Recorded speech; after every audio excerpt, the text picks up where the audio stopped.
Bonjour et bienvenue, voici notre tour d'horizon économique, géopolitique, sanitaire et boursier. Nous sommes le vendredi 27 août et pour comprendre comment tourne la planète finance, c'est sur la bourse au quotidien et nulle part ailleurs. Et l'épisode du jour s'intitulera 4 de perdu, 0,4 de retrouvé. Oui, je vous parle du score hebdomadaire du CAC 40 qui avait perdu 4% la semaine dernière et qui, à l'issue de 5 séances absolument soporifiques, reprend globalement 0,4%. Je devrais ajouter que cette semaine, où il ne s'est apparemment rien passé, eh bien, en fait, cette absence justement d'événements en est un, à lui tout seul.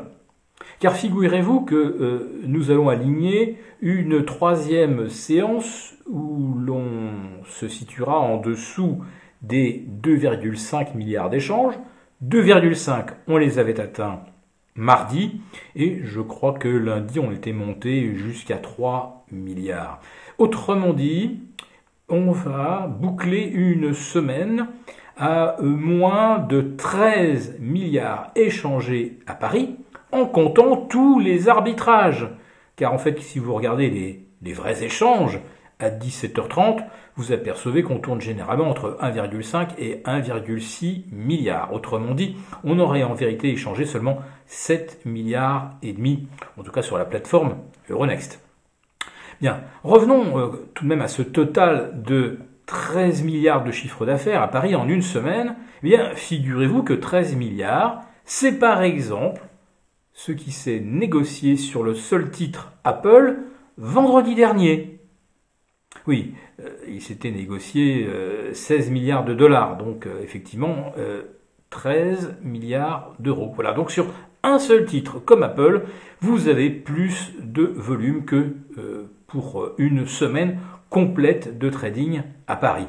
En fait, on pourrait très bien faire une séance par semaine le vendredi, faire un fixing et ça irait très bien puisque pour le reste on consomme de l'électricité pratiquement pour pas grand chose.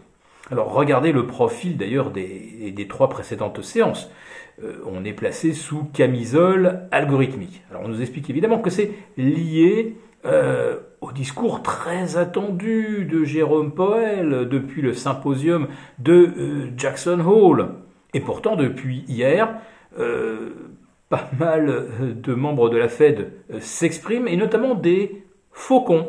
On a eu Robert Kaplan, on a eu Esther George hier. Aujourd'hui, on a Patrick Harker, le patron de la Fed de Philadelphie, qui nous explique, lui aussi, que l'économie semble bien repartie, que donc le soutien monétaire full size ne se justifie plus vraiment, mais surtout, il indique que l'inflation ne restera pas aussi transitoire que ce que l'on espérait. C'est lié à des pénuries qui vont durer dans le temps. Autrement dit, la crise actuelle, l'inflation, elle n'est pas due à une tension créée par la demande, mais bien à un problème d'approvisionnement ou de manque de disponibilité de certaines pièces ou de certaines matières premières, ce que nous ne cessons de marteler.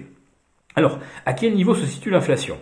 Alors, hier, il y avait le corps PCE, ressorti à 6,10. Aujourd'hui, on vient de découvrir donc le PCE brut pour le mois de juillet, avec les dépenses et revenus des ménages américains. Dépenses inférieures aux attentes, moins 0,1, on attendait plus 0,3, et les revenus, eux, ont progressé de plus 1,10%, on les attendait en hausse de 0,3. Autrement dit, ça a permis d'augmenter le taux d'épargne américain qui est passé, je crois, à 9,8%, contre un petit peu moins de 8,8% le mois précédent. Donc, vous voyez que ce n'est effectivement pas la consommation, puisqu'elle baisse, qui provoque une tension sur les prix. Et puis Patrick Harker rajoute également un élément sur lequel nous avons déjà pas mal disserté, c'est la hausse des prix de l'immobilier. Et à 390 000 $, pour un logement neuf prix médian, ou 360 000 $ pour un logement ancien, vous comprenez que avec un pouvoir d'achat moyen, on va dire de 250 000 $, 60 ou 70% des Américains ne peuvent plus s'offrir un logement et se retrouvent donc condamnés au statut de locataire. Même s'il y a moins d'Américains en capacité d'acheter un bien, Monsieur Patrick Harker, lui, considère que le crédit demeure abondant, en tout cas pour ceux qui ont un bon rating, c'est-à-dire une bonne notation auprès de leur banque, et que de ce fait, les prix de l'immobilier devraient eux aussi continuer de progresser et donc d'alimenter l'inflation. Voilà. La seule chose qui, selon lui, pourrait remettre en cause les perspectives inflationnistes, c'est que un nouveau variant du Covid vienne perturber la croissance, entraîner des lockdowns, la fermeture de l'économie américaine, et que d'un seul coup, des prévisions de croissance ne soient pas réalisées. Alors, notez que l'ex-conseiller santé de Barack Obama, mais également de Joe Biden, le professeur Ezekiel, lui, recommande le port du masque aux doubles vaccinés aux États-Unis, dans les collèges, dans les lycées, les universités, vaccinés ou non, gestes barrières, plus masque, distanciation sociale. Bref, c'est tout comme avant la vaccination. Et ce qui est inquiétant, c'est que, alors que le pays a atteint le maximum de vaccinés, on a de nouveau un record de 100 000 personnes hospitalisées. Et il n'y a qu'en France où seuls 20% des hospitalisés sont double vaccinés. Aux États-Unis, c'est beaucoup plus. Si cette vidéo vous a plu, n'hésitez pas à nous mettre un pouce. On vous retrouve lundi pour une quotidienne. Pas de live avec Gilles, qui malheureusement pleure la disparition de sa mère.